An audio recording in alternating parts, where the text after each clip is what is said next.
What internet marketing expert should you spend your valuable time listening to? Listen to someone who has over 20 years of web marketing experience and hundreds of website marketing success stories. That man is Aaron Sparks from Site Strategics. And this is Edge of the Web Radio. All right. So we have a top 10 list, right? Let's see here. We've got... followed by stupid pet tricks. All right, Paul. The fact that we have a top 10 list from tech.com about how to enhance your digital marketing efforts. The shift towards online digital media has forced marketers to rethink the methods in which they can reach their audiences who are not omnipresent in one single channel. And they have to understand that your market, your consumer, is not one place that you can actually send your message to. It is fractionalized across so many different mediums. And on top of that, your consumer is no longer swayed by one type of method of broadcast. No. They need to be persuaded by print, by TV, by rankings, by local, by reviews. Can't stress enough about consumer reviews of your brand, of your products out there. That's where they're disseminating all this information and making their own judgment about doing business with you. Yeah. Well, then the demand is for a segmented marketing strategy that caters to needs of the users, present on search engines like Google and Yahoo, or on social media sites like Facebook and Twitter, and on highly popular niche sites like TripAdvisor, right? Yeah. Or you need to have a plan to be able to touch these consumers where they're really kind of cohabitating, right? Some brands are still largely targeting their consumers in traditional marketing methods, right? Like TV, radio, and billboard, and don't want to dismiss those because they have a compounding effort or effect, I should say. Not just having a digital strategy, but actually having a brick and mortar traditional media strategy complementing everything is a good idea. But since we're a digital marketing agency, we're not going to go that route. So here are some strategies that brands need to consider. But you can make those basic, like we're doing radio, we're doing a podcast, and you can make it a digital marketing strategy. Absolutely. Yeah. Very good thought there. Why, thank you. Oh, sorry. Yeah, we are doing radio, aren't we? I'm glad we corrected ourselves there. We would have been hammered. That's absolutely right. But we are actually making it a digital way. So what we're doing here is we're doing a podcast. We're doing a terrestrial radio broadcast here every Saturday. But our podcasts are being recorded, and we're putting them through iTunes. Yep. Putting them through a couple different podcast Podbean, Site. And Stitcher, yeah. A couple different podcast aggregators. We're also doing YouTube videos here at the same time, so you can check out our ugly mugs on YouTube, right? Yeah. And on top of that, we are populating our own corporate website with those videos, so you can, and on top of that, taking one video and putting it against a particular topic. Yeah. That's why we're doing what we're doing. So there's a digital wake that is left behind from this traditional piece. All right.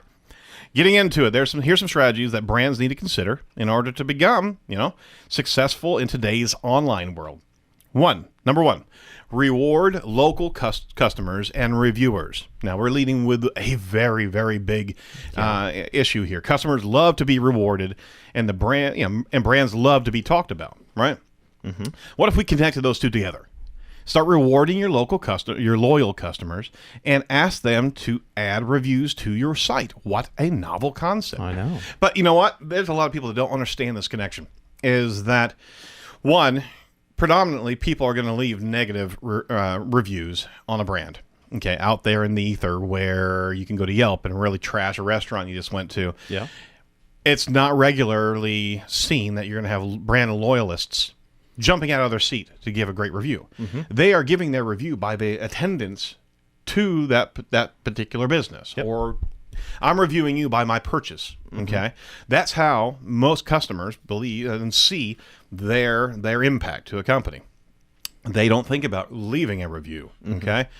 It's imperative for brands to be able to capitalize on that and ask of customers to provide good testimonials, good reviews of the products, and Don't reward them monetarily. Nope, don't do that whatsoever. But you build up a loyalty program, right? Okay. And promote customers and ask them to leverage their own social media wakes to tie into your brand. Something else, don't forget to add this, video testimonials. Yeah, very powerful. Yeah. Hugely powerful.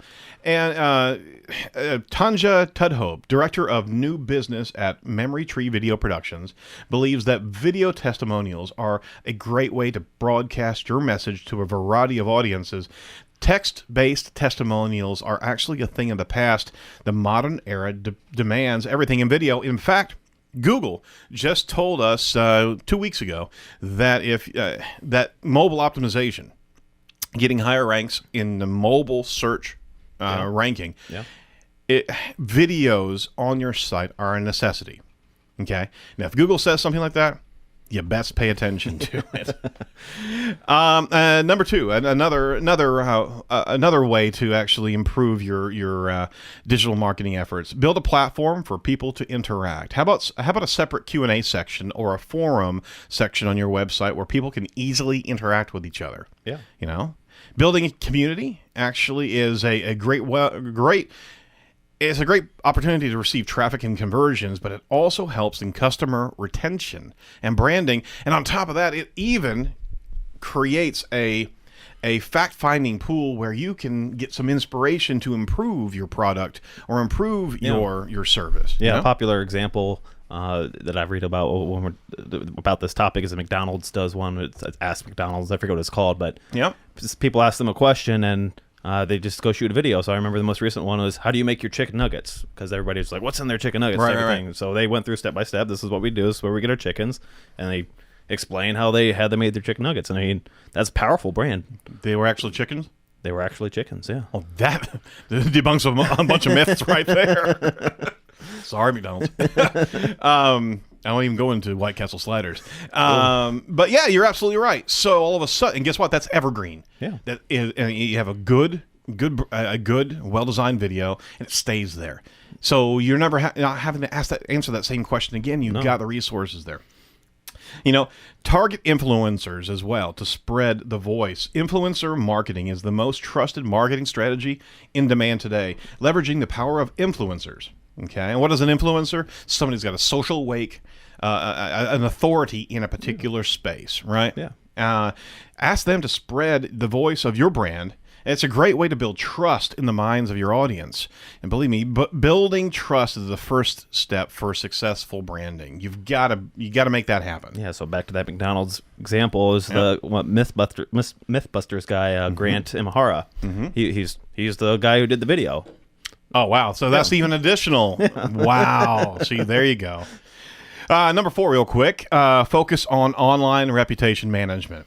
That's ORM for short. Hey, there you go. It's one of the most necessary aspects of online marketing.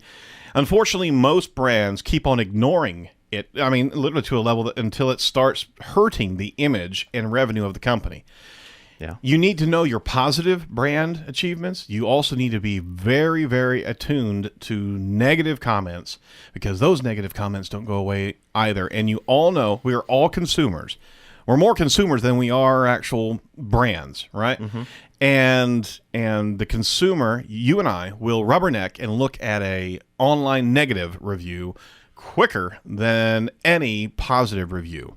It's just the human nature. Is I want to see I want to see a problem that somebody had, as opposed to all the benefits and pleasantries that somebody's saying out there. Not to say that positive reviews don't have their place, but you need to know when a negative review happens, and hopefully be able to get that redacted out of the system before it really starts becoming permanent. Fifth one, real quick, you need to attract consumers, or I should say customers, by word of mouth promotion. That's not digital, but it is a marketing strategy, and it should be intelligent enough. Your strategy should be intelligent enough to attract customers who are willing to do word of mouth promotion on your behalf. And it's not easy, but it's not difficult either. And we'll talk about this here very, very quickly. We're going to be coming back around with the remaining points of how to enhance your digital strategy coming up. The last few points that we were talking about. 5 points more to talk about improving your digital marketing environment here. So number 6 here is connecting with consumers online through apps. All right, building an app out is cost-effective, very easy to do, and it connects to the consumers exactly where they live, and that they're living at their smartphone. There's more mobile searches than ever before. And Google's integrating apps. They're indexing app content to appear in search results too. So that's right, absolutely. Number 7, segment local and global audiences. The local audience behaves differently compared to the global audience, and your brand should segment their strategy to target local as well as global. An 8th point here is focusing, pardon me, on PPC, which is paid ad, pay-per-click campaigns, and retargeting. Paid promotion is an integral part of every marketing strategy because paid channels always help to send conversions and traffic more easily. So getting into those campaigns, they're certainly beneficial. Another point, focus on brand outreach via Pinterest and YouTube. Pinterest has become the #1 source of referral traffic. Rich pins are a great way to promote your products online with a wider popular image-based marketing channel. YouTube is the second most visited. It's a fantastic tool. And 10th, make your brand more recognizable. In this vast competitive world, a clutter-free space is a tough nut to crack. Therefore, making your brand recognizable is not that easy as it sounds. The greater visibility you have, the more recognizable your brand becomes. So in these digital channels, push out there and also use traditional marketing, but don't be afraid to utilize these and utilize them with a proven marketing agency that actually can do the work very well and measure results. All right, we have run out of time to be able to go through our top 10 list of what not to do, but I'm going to bring up tricks. I'm going to bring up a couple things just to make sure that you're left with at least a taste of how not to kill your brand. Okay, quickly, inconsistent corporate identities. Logos that are mismatched across all your different branding efforts cause a death of your brand. I should say a death, but it's an inconsistent messaging, Poor visuals. If you want your company name out there or to pop into somebody's mind, be aware that pictures are more sticky than words, and you got to think in pictures, okay? Not training employees, how you answer your phone calls coming in for customer support are so bloody important. Yeah. And if you are not training your employees correctly of how to continue your brand and connection to your brand, you're not going to be able to succeed. Lastly, just a quick point, failure to track the branding efforts that you're promoting. Okay, if you don't know how to measure it, you don't know whether you're failing or succeeding, you've got to focus on some tactics to be able to see the effect of your brand. So those are a few of branding tactics that we'd implore you to avoid. And we're going to have a full top 10 list on our site, edgeofthewebradio.com.